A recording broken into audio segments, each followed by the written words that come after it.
할렐루야. 금요 기도의 시간인데요. 금요일 날 참 소중한 날이고 중요한 날입니다. 마음껏 기도할 수 있고 부르짖을 수 있는 시간이, 새벽에는 그렇게 할 수는 있으나 그 쉽지 않죠. 새벽부터 부르짖고 한다는 게. 그래서 저녁 기도의 시간이, 기도는 저녁 시간이 제일 좋아요. 묵상은 아침이 좋습니다. 새벽 시간이 좋은데 저녁 시간은 부르짖어 기도하는데 아주 좋습니다. 우리가 부르짖어 기도하는 것이 제일 먼저 원칙으로 들어가야 되고, 그리고 그 다음에 끝나고 방언 기도나 침묵 기도에 들어갈 수 있습니다. 거꾸로 되면 안 돼요. 방언 기도가 먼저 나오거나 침묵 기도가 먼저 나오면 안 됩니다. 귀신이 사로잡아 버립니다. 귀신이. 그래서 그 기도가 하나님을 상달지 못하고 그냥 파묻혀 버립니다. 어둠에 그냥 휩쓸려 가는 거죠. 팍 터뜨려야 되는 거예요. 통성으로 기도함으로 우리의 영혼을 깨우고, 그리고 하늘길을 연 다음에, 그리고 그분과의 은밀한 대화를 나누어서 기도를 하는 게 원칙이다. 그래서 통성기도가 자기에 좀 안 맞다 할지라도 열심히 해보셔야 돼요. 하다 보면 잘 됩니다. 술수록 7시간도 하겠더라니까. 제가 해보니까요. 통성기도 7시간도 돼요. 해보니까 잘 나갑니다. 그래서 우리가 이것을 체질화시키고 이렇게 나갔으면 좋겠다는 생각이 듭니다. 에스겔서의 말씀을 지난 주일날 이렇게 선포하다가 보니까 에스겔서의 아주 중요한, 우리가 알고는 있으나 놓치고 간 부분들이 몇몇 가지가 있었습니다. 그래서 그런 부분들을 이번 주간에 제가 새벽 시간에 말씀을 증거했는데, 오늘은 이제 그 중에서 이스라엘의 회복에 관한 말씀을 이렇게 드리려고 하는데요. 지난주에 왜 하나님께서 남유다를 멸망을 시켰는데 왜 회복을 시켰느냐, 그 이유에 대해 제가 이게 말씀을 했죠. 그 이유는 뭐냐면은 그 죄값을 다 담당했다는 거죠. 70년을 채웠어요. 고난과 핍박 속에서도 2, 3대까지 복음을 전해줘서 그들이 잡혀가면 또 죽고, 오늘도 요독 수용소에 가서 한 번도 허리를 펴보지 못하고 땅만 쳐다보기 위해서 사는 사람들이 있다 이 말이죠. 그 초창기에는 북한이 예수 믿는 사람들을 발견하게 되면 어떻게 죽였냐면은 인민재판을 열어서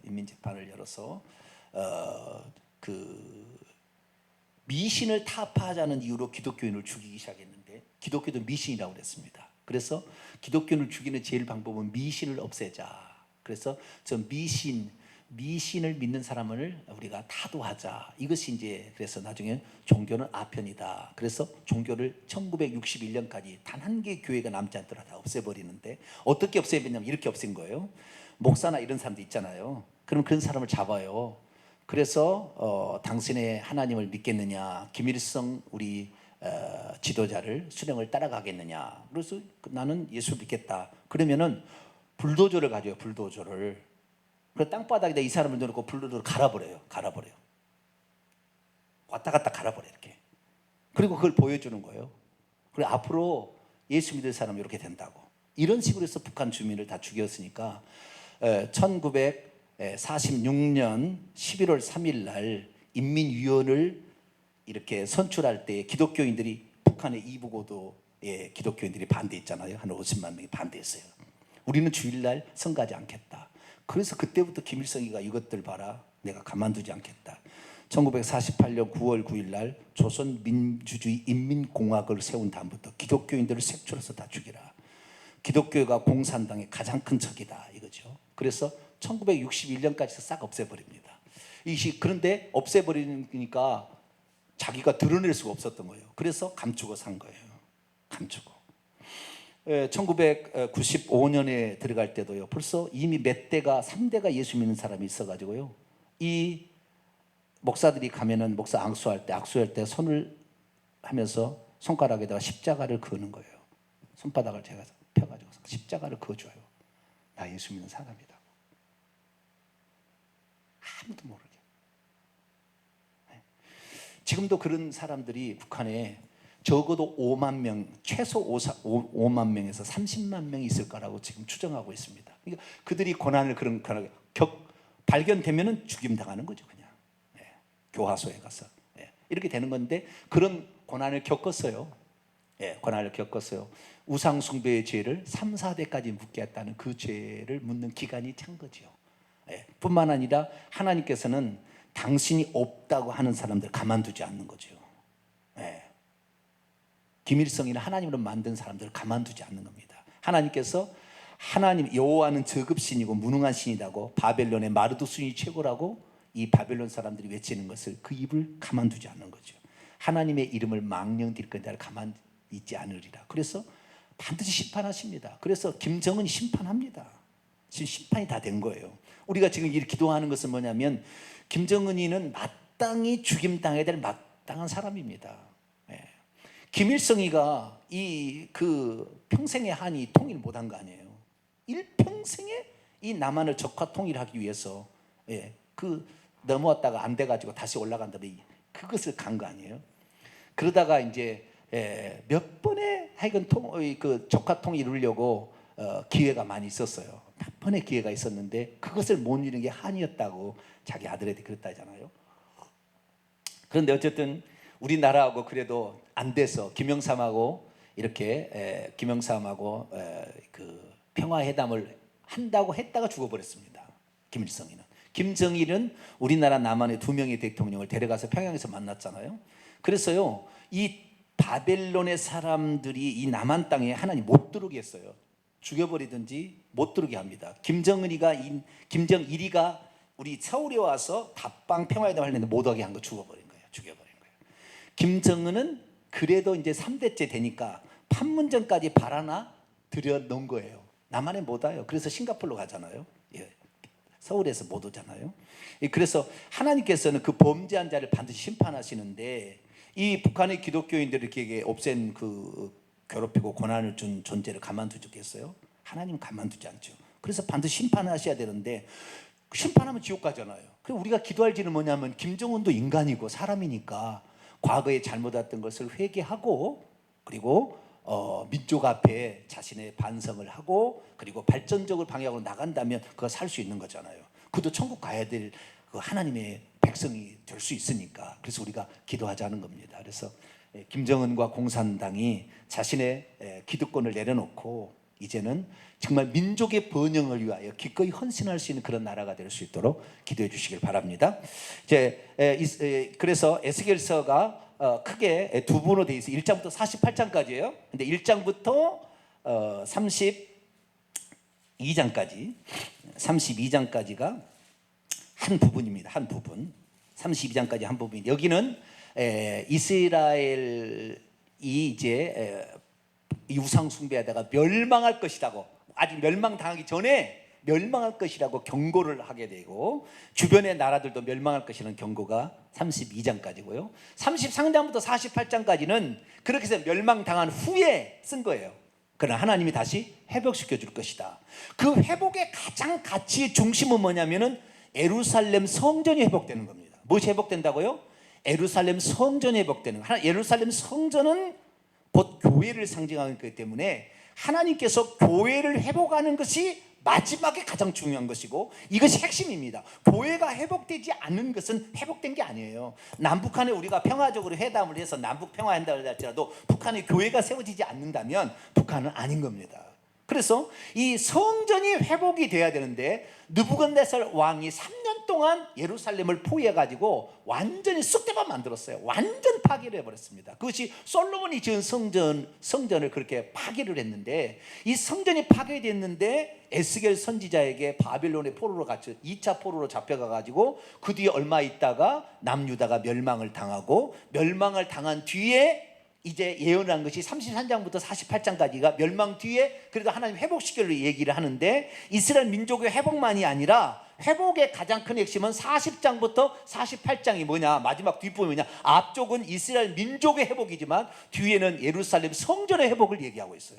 그래서 이 성전은 곧 교회를 상징하기 때문에 이 세상에서 가장 중요한 것은 교회예요. 하나님을 믿는, 하나님이 거하시는 장소가 회복이 돼야 돼요. 할렐루야. 그래서 내가 하나님의 성전이 돼야 되는데, 그렇지 않으면 어떻게 되느냐? 죽이는 거예요. 자, 고린도서 3장을 보겠습니다. 고린도전서 3장.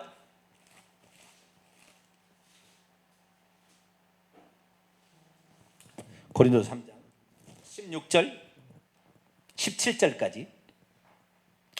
고린도서 3장 16절 17절 읽습니다. 시작. 너희는 너희가 하나님의 성전인 것과 하나님의 성령이 너희 안에 계시는 것을 알지 못하느냐? 누구든지 하나님의 성전을 더럽히면 하나님이 그 사람을 멸하시리라. 하나님의 성전은 거룩하니 너희도 그러하니라. 우리가 더럽혀지는 거, 예수 믿는 사람이 타락하는 것을 보고 하나님이 심판하지 다른 거 보고 심판하지 않아요. 예수 믿는 사람을 핍박하는 사람을 심판하는 거예요. 그리고 예수 믿는 사람이 타락할 때 나라를 심판하는, 우리나라가 동성애가 서울시장 박원순 시장부터 시작해가지고 동성애, 이 아시아의 최초의 동성애 국가를 만들겠다, 그런 포부를 밝혔거든요. 예? 박원순 시장이 다른 것은 잘하는지 모르지만 동성애 문제에서는 하나님의 반대적 치를, 그는 예수 믿는 사람이라고 제가 들었는데도 어떻게 그렇게 할 수 있는지 모르겠어요. 정치한다고 해서요 천년 만년 해먹을 것 같아요? 틀리고 그거 아닙니다. 언젠가 다 죽게 돼요. 하나님 앞에 심판 앞에 서야 되는데, 이 땅의 부경화 좀 많이 늘었다고 이건희 삼성회장 아무리 좋은 거 누려봤어도 식물은가 되어서 있어요. 어차피 사람은 그렇게 될 겁니다. 우리에게 주어진 시간 동안 하나님의 살아계심을 드러내고 하나님의 나라를 위해서 하나님의 미랄이 된 것이 가장 값진 일인 줄 믿으시기 바랍니다. 그래서 우리나라를 세계 퀴어 축제를 개최를 하려고 하고 서울에서 퀴어 축제를 하고 막 할 때 우리 기독교들이 막 반대한 거예요. 왜? 이거 무너지면 대한민국의 수도 서울이 무너지면 안 된다 이 말이에요. 그래서 우리 기독교인들이 그렇게 반대해서 이거 입법화되지 않도록 해서 결국에 지금까지 막아냈어요. 앞으로 이것을 막아내지 못하면 이 남한은 반드시 멸망할 겁니다. 네, 반드시 멸망할 거예요. 그런데 막아냈어요. 그런 은혜로 하나님께서 북한의 문호를 개방할 수 있도록 평화의 회담이 되어지도록 급속도로 선회를 시켜버렸어요.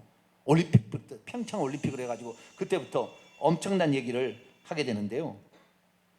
이 하나님께서 이 기회를 우리에게 주셨는데 이 기회를 잘 살려면 어떻게 회복되는 것인가를 잘 알아야 되는데요. 그 회복의 한 중심은 성전이고, 이 성전을 거룩하게 하는데 하나님께서 싫어하는 것이 있고요, 싫어하는 것이 있고 하나님께서 가장 좋아하는 것이 무엇인지를 오늘 본문에 얘기하고 있어요. 그래서 이것은 비유입니다. 비유. 아직 성전이 그렇게 회복된 나중에 이제 포로로 잡혀간 바벨론에 잡혀간 사람들이 다시 와서 성전을 세우는 것이 두 번째 성전인 수르바벨 성전인데, 수르바벨 성전은 이대로 세우지는 않았어요. 환상을 보여준 거예요. 회복을 이렇게 할 것이다. 그래서 이것은 상징이고 앞으로 하나님께서 이런 걸 원하신다는 걸 말해주고 있는데요, 여기에 큰 영적인 비밀이 들었습니다. 자, 43장 볼까요? 하나님께서 하나님의 영광이, 자 1절에 봅니다. 하나님의 영광이 동쪽을 향한 문에, 2절입니다. 하나님의 영광이 동쪽으로부터 옵니다. 그래서 하나님이 이제 오시는데 동쪽 문을 통하여 들어가십니다. 동쪽 문을 통하여. 4절 보니까 여호와의 동쪽 문을 통하여 성전으로 갑니다. 동쪽 문은 유다 지파입니다.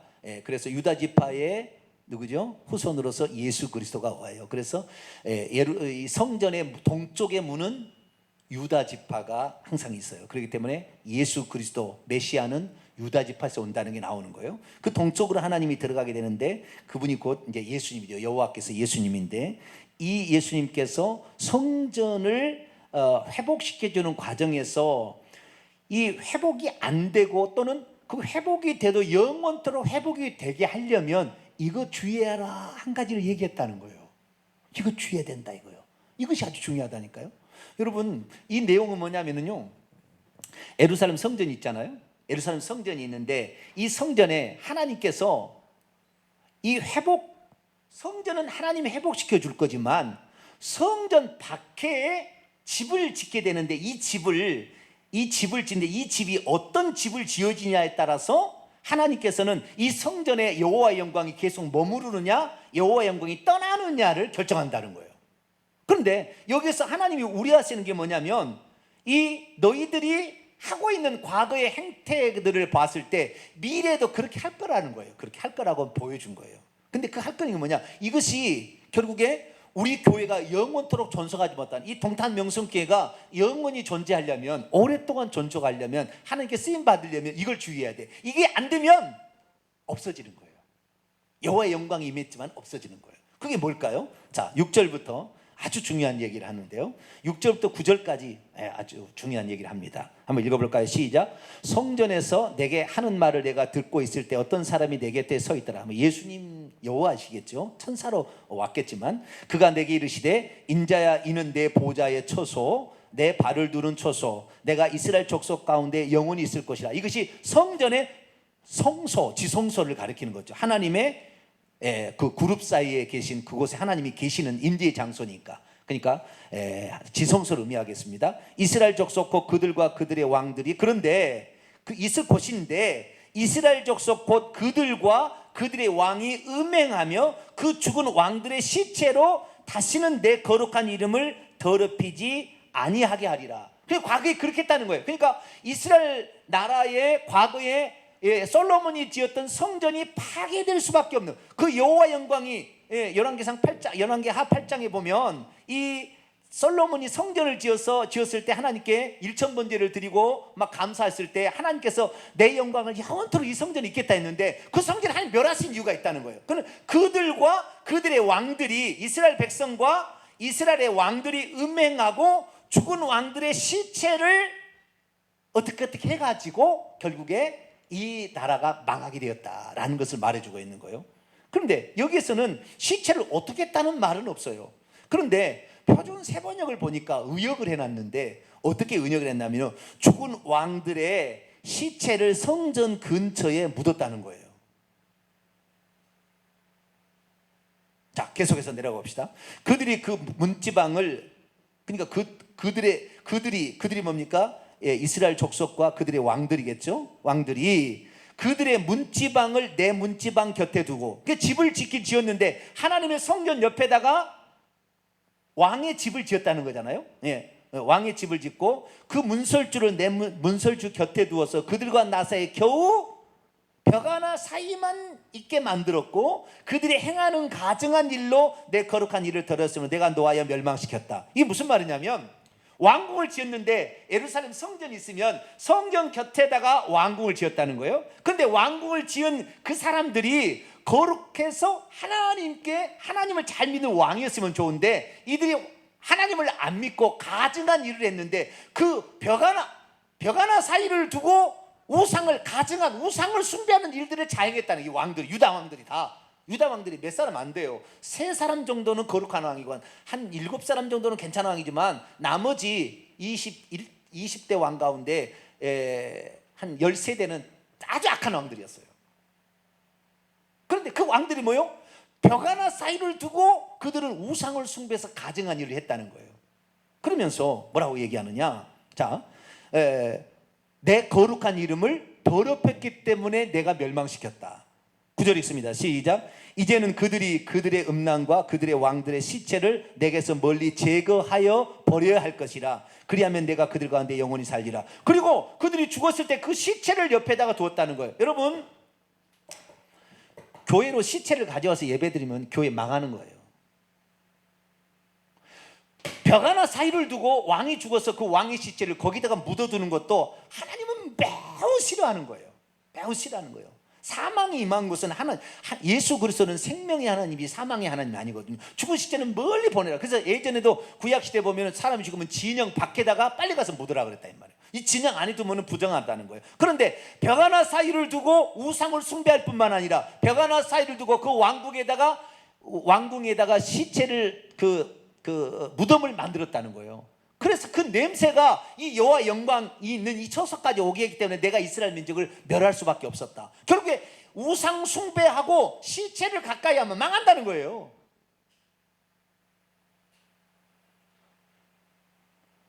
특별히 교회가 말이죠. 이 교회 성도들이 여기 와서는 우리가 거룩한 사람이 되지만 벗어나서 우리 성도들이 우상 숭배를 하고 가증한 일을 하게 된다고 한다면 어떻게 돼요?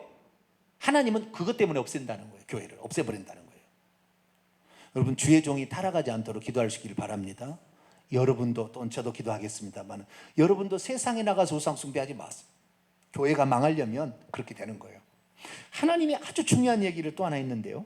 12절 말씀, 시간이 없으니까 12절 말씀 또 읽어봅니다. 시작. 성전의 법은 이러하니라. 산꼭대기 지점의 주인은 지극히 거룩하리라. 성전의 법은 이러하니라. 산꼭대기라는 것은 이제 예루살렘이 가장 높은 산이니까 여기에 하나님이 성전을 세워놨는데 이 성전 주위, 그 주변이 어떻게 된다고요? 거룩하리라.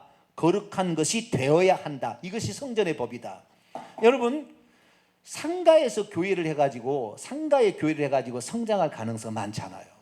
왜냐하면 상가의 주변이 여기 보니까 이 하나님의 성전의 주변도 거룩해져야 되는 거예요. 그런데 주변이 타락한 것이 있으면 이것은 아니다는 거예요. 그건 하나님의 법이, 성전의 법이 그게 아니다는 거예요. 그래서 우리는 어찌하든 간에 우리 일평생에 저는 성전을 세워야 된다고 봐요. 이 법에 의하면 주변이 타락하고 더러운 것이 있게 되는 거, 이 상가가 그렇잖아요. 상가는 전부 돈 목적을 위해서 돈 신을 섬기는 사람들이 가득한 것이에요.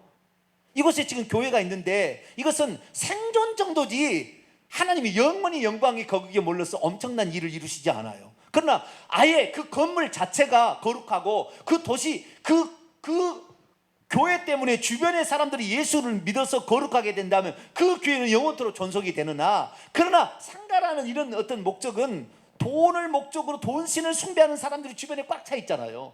그렇기 때문에 이것에서 어떤 그 큰 일을 이룬다는 건 어렵다는 거예요. 여러분, 우리가 돈을 모으면 나중에 성전 지어야 돼요. 이것이 우리가 우리 후세들에게 남길 수 있는 어쩌면 자산인지 몰라요. 저는 말씀을 회복시켜서, 저는 이런 말이 있는지 저는 에스겔서, 이번에 에스겔서 강의하면서 새벽기도 하면서 읽어보다가 깜짝 놀란 거예요. 깜짝 놀란 거예요. 여러분이 예수 그리스도를 믿는다 하면서 우상 숭배하고 다른 짓을 하면 여러분의 자손은 망하는 겁니다. 여러분은 망하는 거예요. 특별히 시체라고 얘기하는데 그 더러운 거, 그래서 우리가 추대배 장례배 드리지 말아야 돼. 그건 망할 짓입니다. 그건 망하는 거예요. 왜 한국교회가 타락했습니까? 목사가 죽으면은 노회장이라고 교회장이라고, 장로가 죽으면 시체를 교회 안까지 들어와서 놓고 관을 놓고 예배하지 않았습니까? 옛날에 그랬다니까요. 그것이 뭐냐? 자손 대대로 저주를 받게 하는 거. 그 교회를 없애게 하는 지름길이에요. 지름길. 성전 벽 하나를 두고 왕들의 시체를 거기다 묻었기 때문에 나는 이스라엘 나라 남유다를 없애버리겠다고 했다는 거예요. 그 더러운 것을 그 옆에다 둔 거예요. 이것을 영적으로 표현하자면 우리 예수 그리스도를 믿는 사람이 성령을 모셨는데 내가 하는 행위는 맨날 더러운 짓만 하고 다닌다 이 말이에요. 아시겠죠? 그러면 멸하신다, 하나님이 그렇다는 거예요. 내 안에 성령이 있어도 내 주변을 항상 더러운 일만 하고 다녀 계속. 그러면 결국에 나는 하나님이 멸하신다 이거예요. 그래서 새로 지어질 그 성전은 그렇게 하지 말라. 그렇게 하지 말라 그때.